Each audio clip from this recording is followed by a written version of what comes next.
Hello, everyone. What's going on? Hope everybody's having a great day. Hope everybody had a good weekend and enjoyed the holiday today. What is it, Martin Luther King Day? Hope everybody had a good day. I, on the other hand, am sitting a little gingerly today. So the winter woes have finally set in. We are trapping elk, doing some disease testing for the state of Utah, and our quarantine facility is set up in such a way that we got tired of worrying about water issues and trying to break water in the wintertime, that they just ran a ditch right through the middle of the quarantine facility, and you just run water and you never have to worry about water until you do.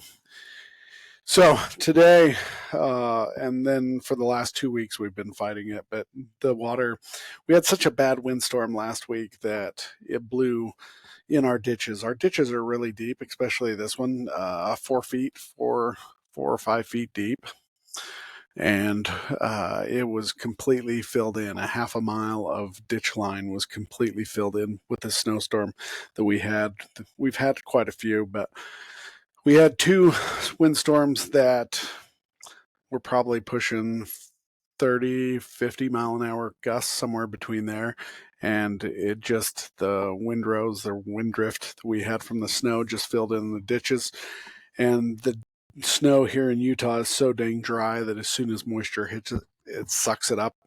And so we have absolutely no movement of water. Also, the beavers are helping big time. They are such a bundle of joy this time of year. They dropped a couple of branches and tried to stop it up, and we've got the water going now. But today was a real kick in the shorts. Got to work at 8:30, and it was 12 degrees. And when I left tonight at 6, it was 3 degrees. But my legs, and the reason why I'm sitting gingerly, this whole story goes back to, is um, I didn't wear coveralls today because I was working in a ditch and I had my muck boots on, and I didn't want to get my overalls just completely sopping wet working in the ditch. But as I would walk in the ditch, the water would splash up on the back of my pants. It ended up freezing solid. It was a solid chunk of ice on my pants just above my muck boots, and that ice froze to the back of my legs. And so I don't know if I got wind burned or burned from ice, but man, it is burning like no other. I put lotion, just burns. Okay, let's talk about why we are trapping elk. A lot of states will do it a lot of different ways. Here in Utah, we have a facility set up for trapping of elk, for testing for disease. It's up to the vet and whatever she decides she wants to do, but oftentimes they are going to test for brucellosis, chronic wasting disease. They're looking for some of the other different things out there, whether it's blue tongue, not the right time of year, but they're always looking for whatever other diseases that are passing through. And then they're also collecting a bank of data. Blood samples will tell us about genetics, where this elk came from, who are they interacting with, how their interconnectedness is, and how closely they are tied to all the other elk around the United States. And so they're collecting data there. They're also collecting hair samples. They can pull a whole bunch of different data from hair samples, but they're also looking for parasites, tick loads, lice, those different type of things. And so the way that the facility that I work for is set up, that it's just super simple, and normally we go without a hitch. We often will collect about 40 cows, 40 calves. The calves are kind of gee whiz data.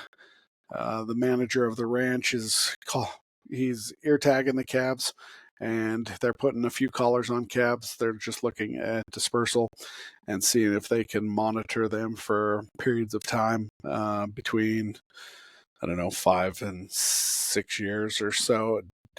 And then But the real ones we're really disease testing are the adult cows, because those are ones where you're going to find things that are more prevalent. Chronic wasting disease. It it can be dormant for a period of time, so you wouldn't necessarily find it in a calf that was born in June, and so you're looking for those older cows where it's had time. Brucellosis is the same thing.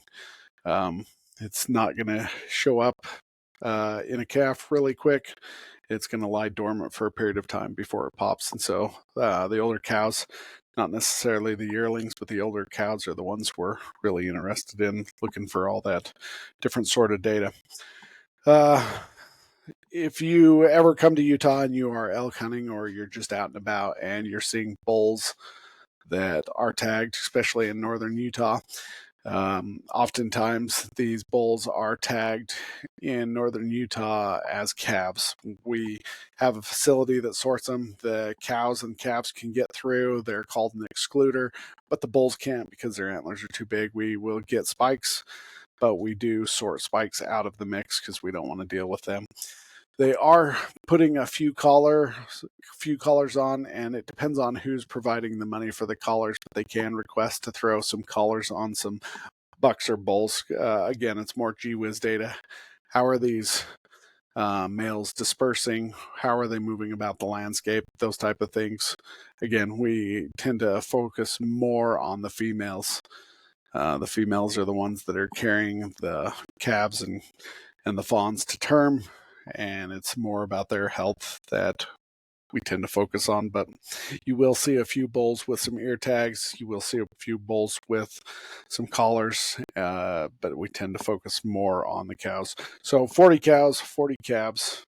And as soon as we hit that number, we'll get a whole group of people together, and we'll get the veterinarian there, and we'll go through all the disease testing and all the different things that take place. Sometimes out on the meadow, the elk we don't trap, depending on what the vet again wants to do. We will go out there, set up a trailer, put hay bales on the trailer, and then we'll dart some cows. So this year we've been having a tough time catching the amount of cows that we need. We didn't have any snow. Now we got a lot of snow, but we have no water. So they are talking about going out onto the meadow and darting some of the animals to make sure we get our 40.